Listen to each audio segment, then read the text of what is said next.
It was not a general strike. It was a lockout. It was an attack by the privileged on the working people and on the poor. It was a very dramatic time involving a massive ideological and physical dispute between Labour and Capital, expressed most clearly by the opposition of James Larkin. It helps to be tall and handsome when you're running any kind of an organisation. He was the founder and the head of the new Irish Transport and General Workers Union. That's Liberty Hall, and it dominated the Irish Trade Union Congress and the Dublin Trades Council. His opposition is William Martin Murphy, was the owner of the Dublin United Tramways Company, the Imperial Hotel and the Irish Independent. Just think Dennis O'Brien if you want a modern equivalent. But he did give us 60 miles of tramway, which we brilliantly did away with.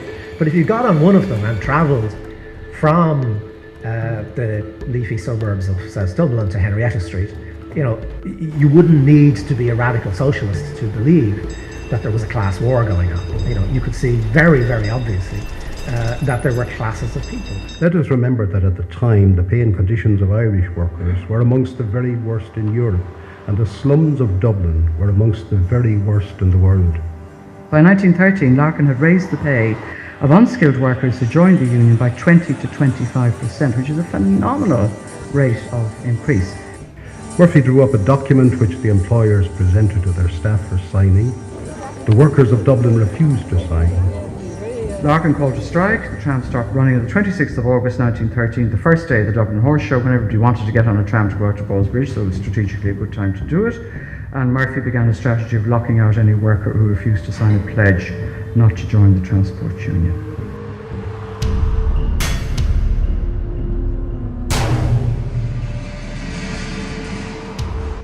So the employers closed the doors and gates of their businesses and locked out their staff.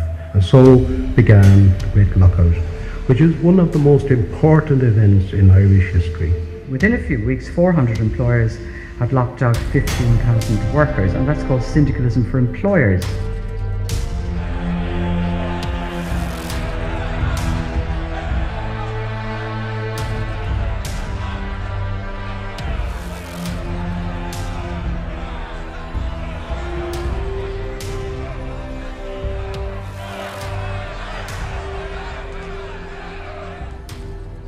It's very important always to emphasise that what happened in that cruel winter of 1913 into 1914 was entirely conceived, planned and executed by Irishmen against their fellow citizens, by the wealthy Dublin merchant class against the poor and the workers of Dublin. In this year of the 100th anniversary, it is important to remember that Larkin had a vision of a much different society to the one he inhabited. That was a period which saw the most remarkable mobilisation of working people in the Western, in the UK and in the USA as well. Orpen spent a lot of time hanging out in Liberty Hall during the lockout and drew what he saw around him, and you can see the terrible state of some of the people there lining up to get some soup.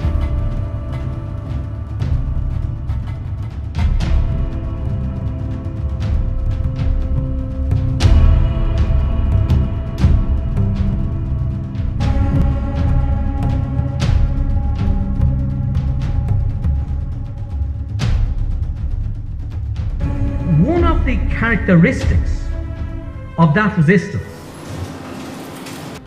was the essential solidarity of the working people in the tenements of Dublin.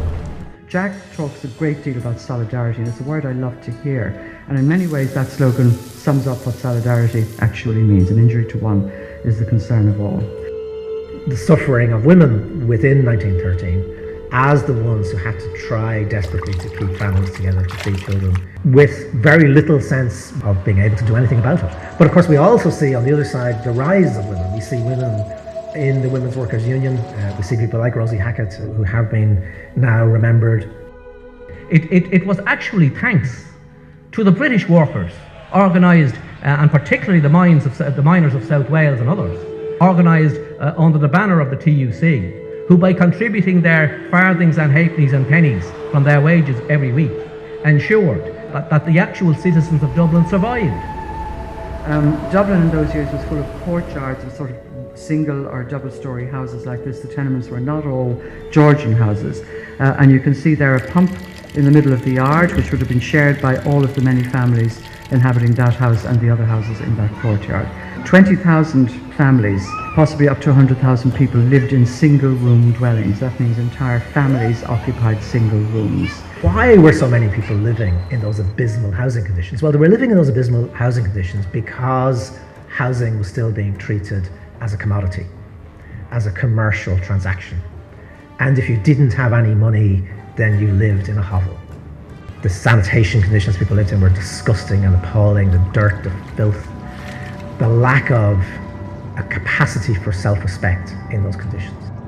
Murphy, and as we all know, and the employers of Dublin didn't actually succeed in crushing the Irish Transport and General Workers Union.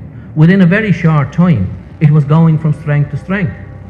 Strike pay was poor and it dwindled over the period, and great hardship was endured by workers and their families in the absence of welfare payments, because there wasn't any social welfare at this point. People were eventually gradually forced back to work through the threat of starvation and penury, and it looked as though the cause was lost. But although Larkin lost the battle, he won the war. The membership of his new union increased tenfold in the years after 1913. The thing that haunted those who went through the lockout, so far as we can see, was the suffering of children. The fathers and the mothers suffered enormously, and they could stick it. What drove them back to work was the hunger of children. When people like Jim Larkin, for example, got on the city council in the 1940s, what were they pushing for? They were pushing for the demolition of those tenements. What Larkin came along and said was, that normality that you think is okay is actually grotesque. It's sinful, it's obscene, it's unsustainable, and it has to be destroyed. But for very large numbers of people in Ireland, it was fine. It was just the way things were. So, 100 years after the lockout, we are in the era of the bailout. Do we now have a vision moulding our country, our society? If so, whose vision? The Ireland that confused three-card trickery with genuine entrepreneurship took us to the event that occurred in government buildings. A cabal of people with enormous amounts of money and power decided what the fate of this country would be, and decided that that fate should be determined overwhelmingly by their interests and at the direct expense of the interests of the majority of their fellow citizens. The bank guarantee is an extraordinarily successful attempt to impose on ordinary citizens the gambling debts of a minority of, in many cases, extremely corrupt casino bankers. Our value system has taken us to the third major existential crisis in 60 years. So perhaps we are living in the same country, but one that has been remoulded in the vision of the economist. Listening to the news might certainly suggest that. So, for example, we seem to live now in an economy rather than a society. People have become taxpayers or consumers instead of citizens. We are part of the world community, and so we must look at the rest of the world too, at the problems they are wrestling with. And at the height of the Celtic Tiger, when we were building houses like we used to make biscuits, there were 100,000 people in Ireland who were either homeless or were inadequately housed. There was no connection at all between housing need and the production of housing. And that actually goes back to the attitude that created the tenements in the first place. One of the reasons why this kind of scandalous housing was allowed to continue was because of political corruption, because the city council was controlled by people who were themselves benefiting from this very scandal. At one point in Ireland, 30% of all housing being built was social housing. The abandonment of social housing was one of the reasons why we got the housing boom. Ordinary people, if they couldn't afford a house, then they didn't go into enormous debt. They didn't take out subprime mortgages that they couldn't afford. They went on a housing queue. And okay, it was a very imperfect system, but they had some chance of actually getting social housing.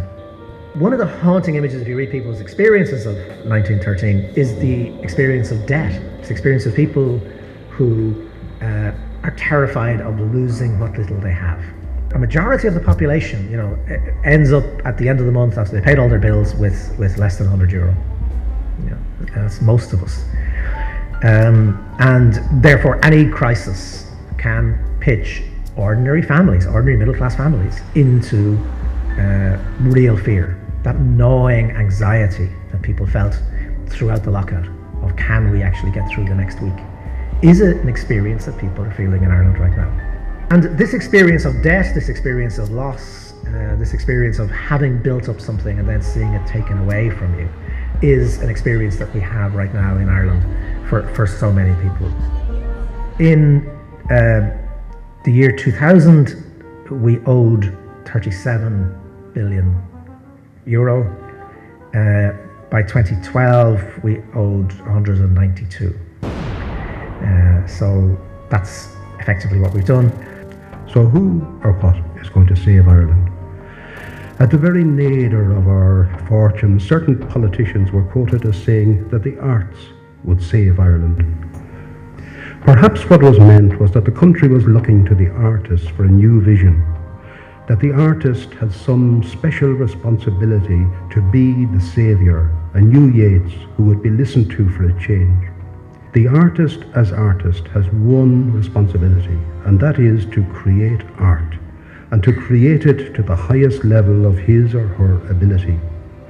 It is a totally individual pursuit and should not be confused with the communal pursuit of the artist as a citizen, coming together with the electrician, the doctor, the road sweeper as fellow citizens to plot an escape from the witch's cauldron. It is true that the trade union movement as a mass organisation emerged out of 1913. It's also true that an Ireland in which we would know who was boss also emerged out of 1913, and that's an Ireland in which we are still living. I'm unveiling this plaque here to acknowledge the recognition of the working people of Nenagh, but also to acknowledge what characterised that resistance, the solidarity, the collective solidarity of working men and women. So, you ask yourself, what kept them going over 22 weeks of hell? And I think what kept them going wasn't money, because this wasn't an issue about money. There wasn't a sort of demand for more money on the table.